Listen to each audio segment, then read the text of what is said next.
magic is just a way of saying, I don't know.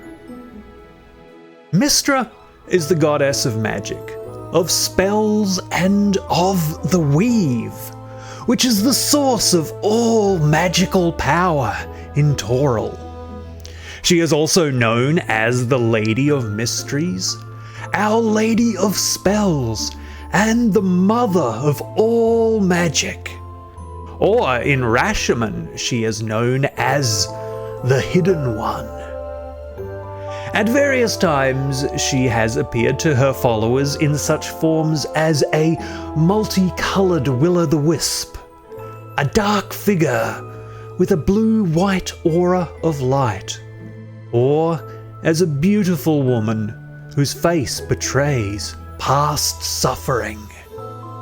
She is also known to possess her champions and to speak through them, causing them to appear taller, more imposing, and their hair to wave mysteriously, as if underwater. Mystra was once mortal, but her ascension is unique, for rather than striving for power, she had it thrust upon her. In life, she was a simple peasant girl within the ancient Netherese Empire, whose mortal name is now lost to time. Still a novice, her studies in magic were interrupted by Karsus, the most powerful wizard to ever live. The Archmage had created a spell to steal away the power of a god, and chose Mistral, then goddess of magic, as his target. It was an unmitigated disaster, causing irreparable damage to the spell weave and destroying the empire of Netheril as their flying cities fell out of the sky, while below their homeland turned into a frozen desert named Anorak. This cataclysm came to be known as the Folly of Karsus, an immortality of sorts, though not the one the Arcanist desired. To save the weave, the peasant girl sacrificed herself and was reborn as Mystra, the reincarnation of Mistral, and the new goddess of magic. After restoring balance to the weave, Mystra placed severe limitations upon mortal access to magic. She banned the use of all spells above 9th level, and limited access to magic by requiring long periods of memorization or prayer to learn spells, as well as capping the number of spells a person could hold in their mind at any one time. Likewise, to encourage a more balanced attitude among spellcasters towards magical power, she allowed arcanists, who later came to be known as wizards, to cast freely from all schools of magic, when previously they were severely limited by specialization. Since that time, she has further divided her expansive portfolio, sponsoring both Savras, the god of divination, and Azuth, the god of spellcasters, in their own rises to godhood. She also takes a special interest in guiding mortal spellcasters, and when an especially powerful wizard emerges, she will sometimes elevate them to become one of Mystra's chosen. Such fortunate casters show great fortitude, immunity to the effects of many spells, and are able to manipulate a highly sought-after form of magical quintessence known as spellfire. It may be used in a myriad of ways, from healing to protection to destruction, and even to duplicate existing spell effects. Interpersonally, Mystra is perhaps closest to Azuth, whom some regard as her lover. She is also very close with Selune the moon, in addition to alliances with all of the other gods of magic such as Corellon Lorethian, Isis, and Thoth. She works very well with Ogma and his cadre of knowledge gods, though among them perhaps her relationship with Gond is the most strained due to his unbalanced nature. Having been born to witness the annihilation of an empire, it should not surprise anyone that she dislikes Talos, the god of destruction, as well as the treacherous Cyric, who represents some of the worst aspects of humanity. However, she harbors a special hatred for Bane, the god of tyranny, whom she has battled against many times. Her relationship to Kelemvor, the god of death, is cold, though not hostile. And it is said among some quarters that Kelemvor, Mystra, and Cyric all knew another as mortals, long before their ascensions. Her greatest enemy, however, is Shah, the goddess of the night. In secret, Shah created a second weave, known as the Shadow Weave, which Mystra views as a direct threat to the balance of magic. Ultimately, Mystra aims to merge the Shadow Weave and the Weave together, even though that would mean joining herself with Shah and taking all of her rival's darkness into herself. An act that would be tantamount to a second death and rebirth of the god of magic. Mystra dwells within the clockwork plane of Mechanus, also known as Nirvana. But she also maintains a home in the blessed fields of Elysium. Her worshippers may find their afterlife in either plane, depending on whether they value structure or freedom.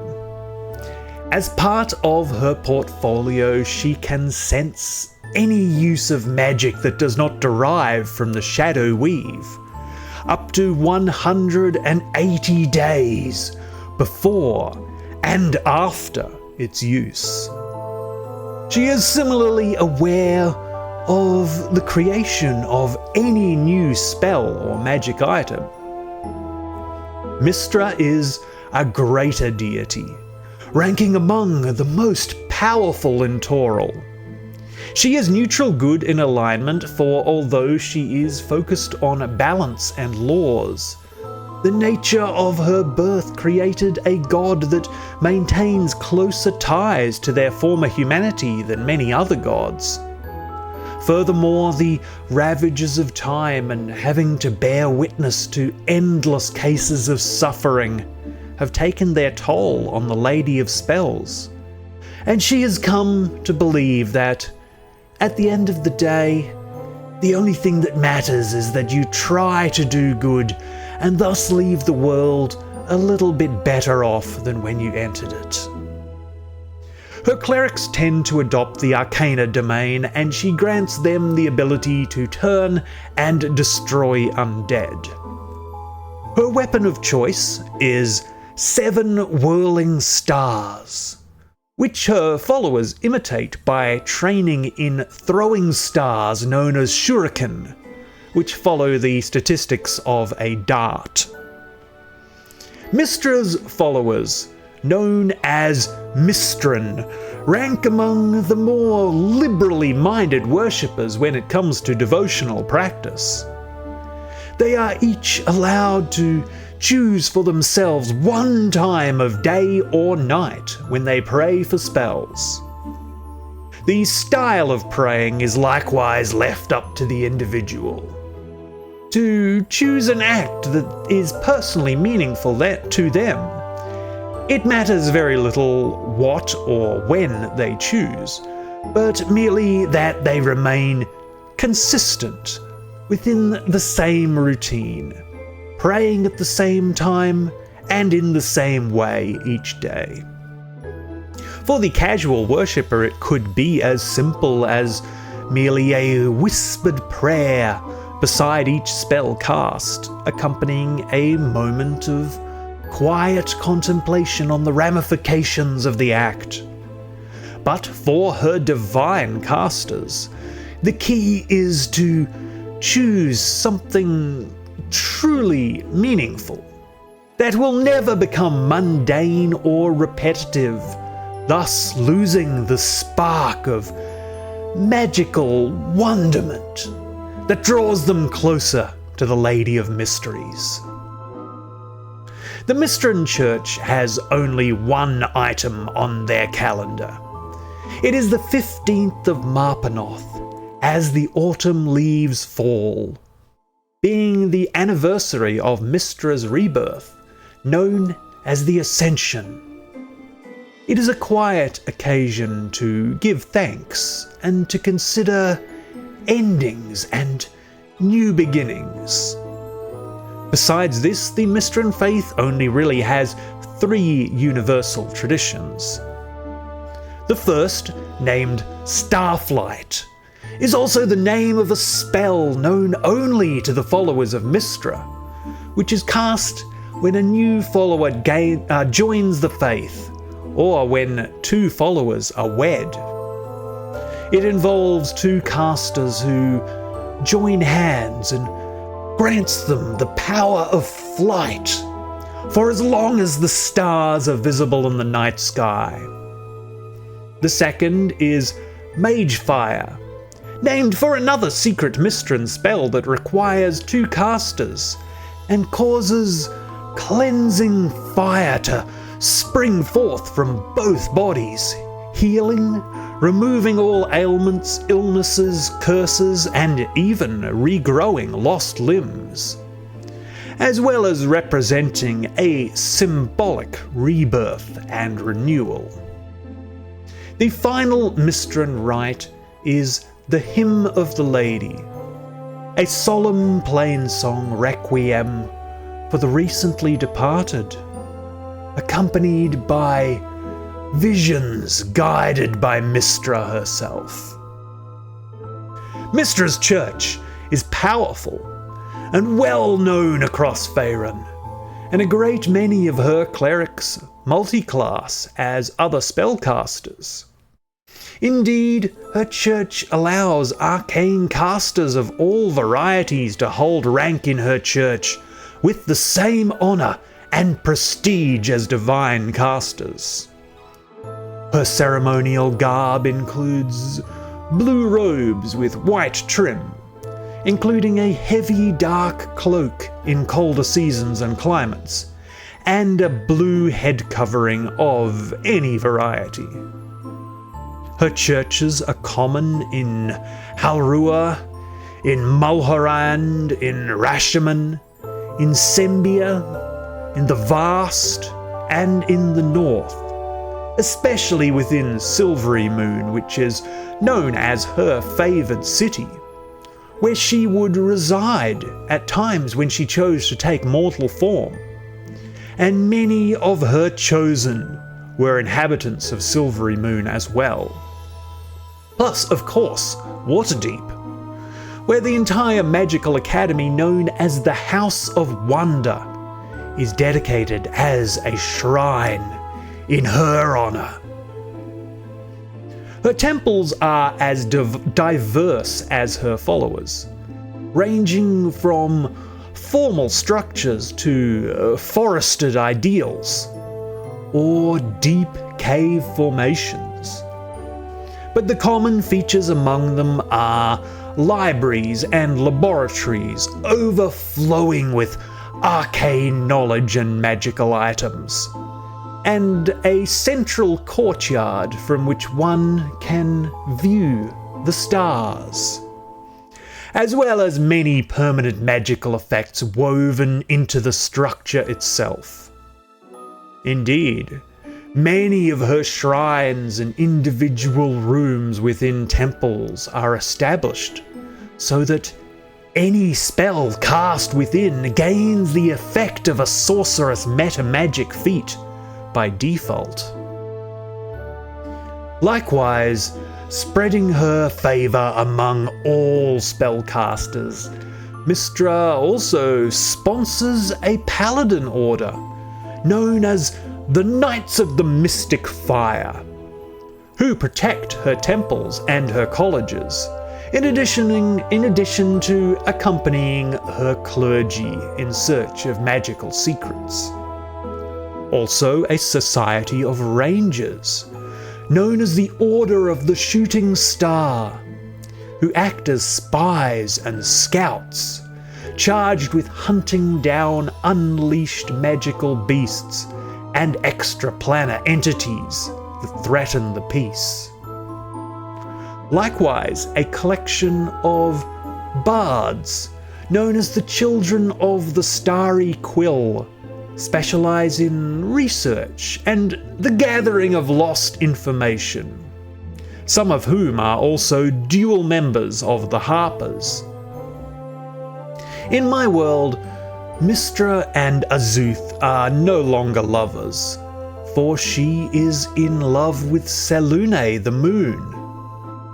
This marks a conceptual shift in the relationship between magic users and the art, for the power of the weave is no longer bestowed directly to spellcasters through their manipulation of the art, but magic is an ever-present part of the land, and is understood in some ways by studying the stars.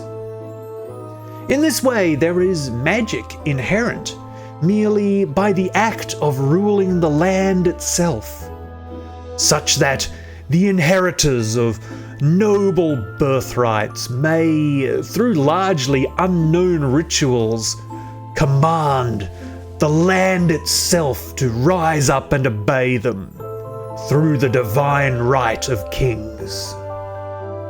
Likewise, the divine spell plague, which saw the disappearance of divine magic for half a century, it suggests a grave disruption to the weave, perhaps even on par with the fall of Netheril. For as the power of the gods left the world, Mystra's temples collapsed, taking with them untold knowledge, leaving behind few ways to understand the sheer depths of this tragedy.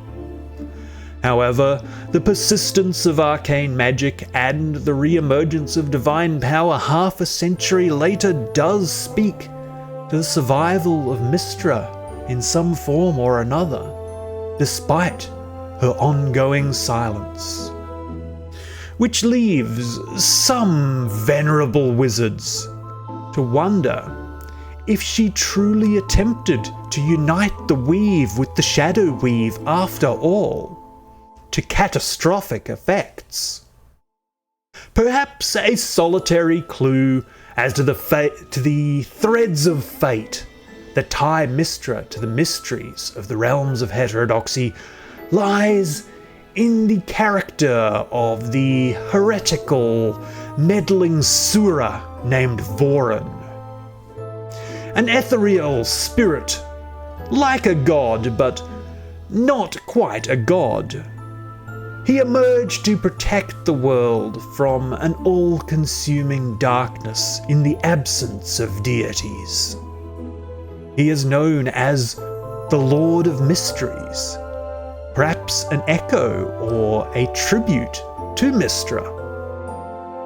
He created a perfect replica of the universe to trick the darkness that encroached, to consume the false reality, which became its prison, and more than a shadow weave, it became a shadow world, a living entity of dark magic in an empty universe, existing in the shadow of the material plane.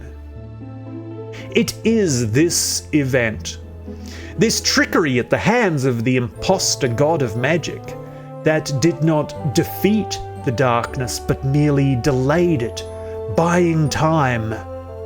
It is this moment, this event, that set in motion the Drow Wars and the major conflicts and the anxieties of my campaigns, including, for the first time since before the Divine Spell Plague, the reappearance of Spellfire, that substance that is wielded only by Mystra's chosen, which in this new age is bestowed not upon ancient and powerful wizards, but upon novices, as if indicating a rebirth and a new age of Mystra's magic.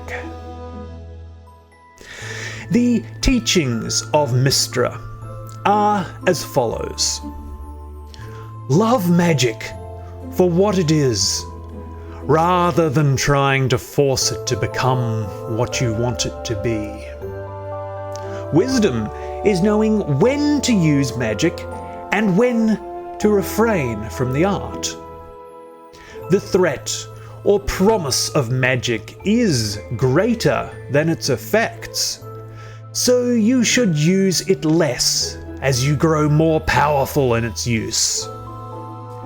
Be humble, not proud, and always mindful of the incredible privilege you possess, wielding the art, which is the gift of the lady. Be not careless or reckless in the art, but wield it deftly and efficiently. And finally, always seek and work to create new magic.